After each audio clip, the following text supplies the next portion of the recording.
sayang hambanya, kenapa hidupku sengsara? Kalau sayang, ya hidupnya tenang, hidupnya enak, hidupnya nyaman, rezekinya lancar, umurnya panjang, keluarganya sakinah.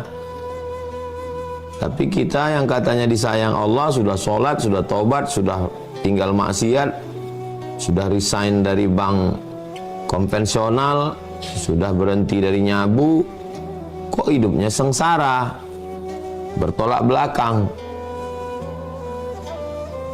Pembahasan yang pertama, perlu diluruskan dulu, sengsara itu apa? Apa itu sengsara? Apakah kalau nggak makan itu sengsara? Apakah kalau nggak punya rumah itu sengsara? Apakah kalau nggak punya pasangan itu sengsara? Apakah kalau rugi itu sengsara? Apakah kalau resign nggak ada kerja itu sengsara? Kita luruskan dulu pandangan kita tentang apa itu sengsara. Sengsara menurut Imam Al-Hasan Al-Basri, dari kalangan tabi'in, orang yang berjumpa dengan Nabi namanya sahabat Nabi, Abu Bakar, Umar, Utsman, Ali, Thalha, Zubair, Aisyah, Abdullah bin Abbas. Orang yang bertemu dengan sahabat namanya tabi'in. Di antara tabi'in yang senior, yang masyhur namanya Al-Imam Al-Hasan Al-Basri. Tempat tinggalnya di Basrah, Irak.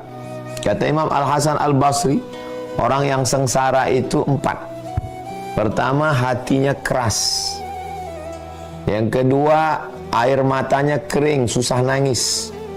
Yang ketiga, panjang angan-angan ini itu begini begono.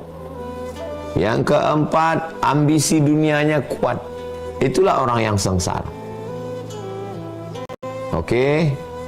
Jadi kalau kita resign, kita nggak makan, kita sakit, kita susah, tapi hati kita lembut, mudah nerima nasihat, mudah melelehkan air mata, nggak panjang angan-angan, nggak terlalu obsesi dunia, kita tidak sengsara. Semua orang di dunia mengatakan sampean sengsara, kamu sengsara. Kata Allah, saya tidak sengsara.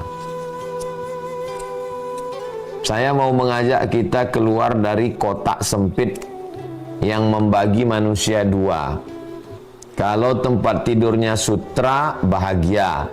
Kalau tempat tidurnya pelepah korma, sengsara. Kalau kursinya emas, bahagia. Kalau kursinya rotan, sengsara. Ini yang buat kotak sempit ini siapa? Dia buatkan kotak sempit, lalu dia masukkan kita ke dalam kotak itu, dan kita nggak boleh keluar dari kotak itu. Ini yang buat ini setan dan antek-anteknya. Kalau kotak setan ini kita perturutkan, yang tidurnya di pelepah korma Nabi Muhammad SAW, yang tidurnya di alaskan sutra Abu Lahab, Abu Jahal, yang kursinya dari kayu Nabi Musa, yang kursinya dari emas Karun. Jadi kalau begitu yang sengsara itu Nabi Musa, yang sengsara itu Nabi Isa, yang sengsara Nabi Muhammad, yang bahagia itu Karun, Fir'aun, Namrus, Herodes. Kan sesat kita itu jadinya. Tolong kita keluar dari kotak-kotak yang dibuat oleh manusia. Al-Quran, Nabi, Islam datang membebaskan kita dari ikatan-ikatan yang dibuat oleh manusia. Tidak ada manusia yang lepas dari ikatan. Kalau ada orang mengatakan, kamu lepas dari ikatan agama, tapi kamu mengikat dirimu dengan ikatan Karl Marx, Lenin, ateis, komunis. Saya mau melepaskan diri saya dari ikatan agama.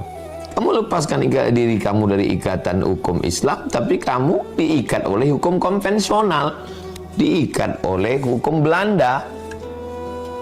Islam ini datang melepaskan kita dari ikatan manusia, dari definisi manusia.